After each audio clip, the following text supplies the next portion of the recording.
sampah.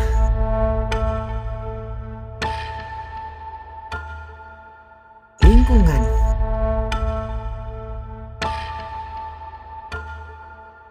Manusia.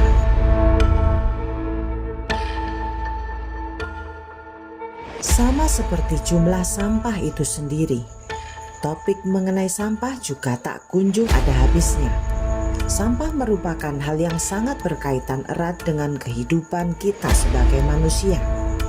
Setiap harinya, ribuan bahkan jutaan manusia menghasilkan sampah dan limbah. Sampah-sampah tadi akan semakin menumpuk dan pada akhirnya berserakan di mana-mana. Perkara ini bukanlah hal yang bisa diacuhkan begitu saja. Ada konsekuensi berbahaya yang tersembunyi di baliknya. Pencemaran lingkungan. Lantas siapakah yang patut disalahkan atas semuanya? Siapa lagi kalau bukan manusia? Namun, apakah benar kalau kita sebagai manusia hanya bisa menghasilkan sampah saja? Apakah benar kalau kita sebagai manusia hanya bisa mengotori lingkungan saja? Apakah benar kalau kita sebagai manusia hanya bisa merusak ekosistem saja? Tentunya ada hal yang seharusnya bisa kita lakukan untuk membereskan kekacauan yang telah kita sebabkan. Hal yang berhubungan dengan sampah yang telah kita hasilkan. Untuk mengetahui lebih lanjut mengenai hal ini, tim kami memutuskan untuk menggali informasi.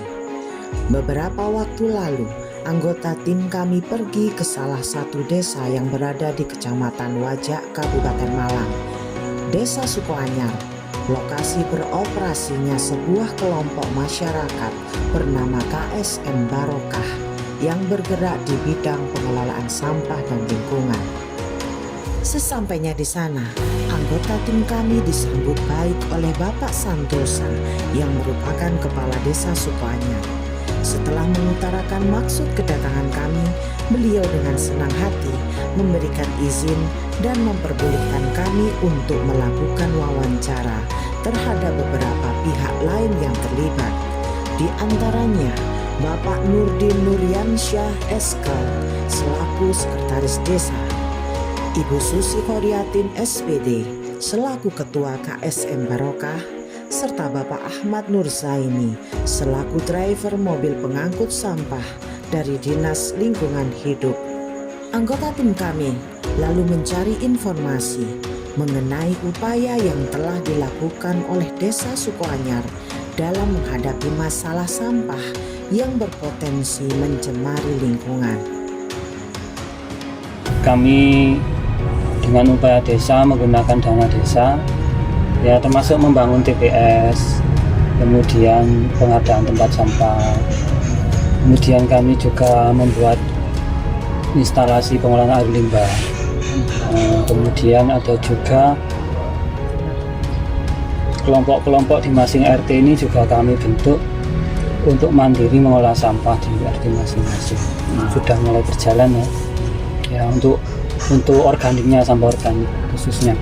Bisa digunakan untuk pupuk, untuk pupuk organik cair dan lain sebagainya. Ya sudah mulai berjalan karena desa kami ini desa pertanian. Jadi kalau sampah anorganik juga terpakai. Pertama adalah kita mengadakan sosialisasi terutama sebenarnya kita adalah ke ibu-ibu rumah tangga karena ibu adalah garda terdepan menurut saya, karena sampah itu bermula dari dapur yang terbesar ya. Kalau dapurnya bisa kita olah dengan baik, kita pilah dan kita manfaatkan, kan di dapur itu banyak sampah yang kita anggap itu sampah, padahal banyak ada yang nilai ekonomis, ada yang misalnya kayak botol plastik dikumpulkan bisa dapat uang kayak gitu. Terus limbah sayur bisa kita manfaatkan sebagai pupuk organik. Jadi residu itu yang dibuang itu nanti hampir sedikit dari sampah dapur. Kalau saya sebagai driver dari Dinas Lingkungan Hidup itu, cara mengoptimalkan supaya penarikan sampahnya itu teratur, ya saya usahakan setiap kali penarikan itu saya membawa kontainer kosong. Jadi kontainer kosong ditaruh, yang penuh saya angkut. Jadi di TPS itu nggak sampai meluber. Kalau ada orang membuang, kalau ada petugas membuang langsung masuk ke dalam kontainer. Jadi di bawah itu diusahakan nggak ada sampah yang berserakan, jadi langsung masuk ke kontainer. Nah, jadi suasana di TPS itu terkondisikan rapi, bersih gitu, kurang lebih seperti itu.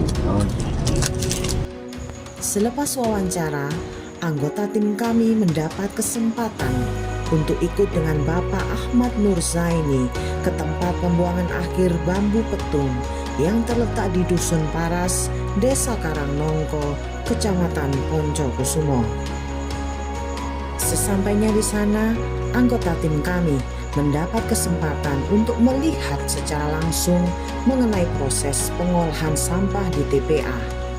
Bapak Ahmad Nurzaini menjelaskan bahwa sampah-sampah yang dikumpulkan tadi nantinya akan diolah menjadi biogas yang disalurkan ke rumah warga di sekitar melalui jaringan pipa. Biogas tersebut nantinya akan dipakai sebagai alternatif bahan bakar yang digunakan untuk menyalakan kompor gas. Berbekal informasi yang kami dapat, kami sadar bahwa kita sebagai manusia juga bisa menjaga lingkungan tanpa harus merusaknya. Pada akhirnya, pilihan berakhir di tangan kita. Apakah kita memelihara lingkungan atau malah merusaknya? Memang sih, tindakan kita tak akan memiliki dampak yang instan. Namun lebih baik kita berbuat sesuatu daripada hanya diam terpaku. Cukuplah sampah yang kita hasilkan itu kita kelola dengan penuh tanggung jawab.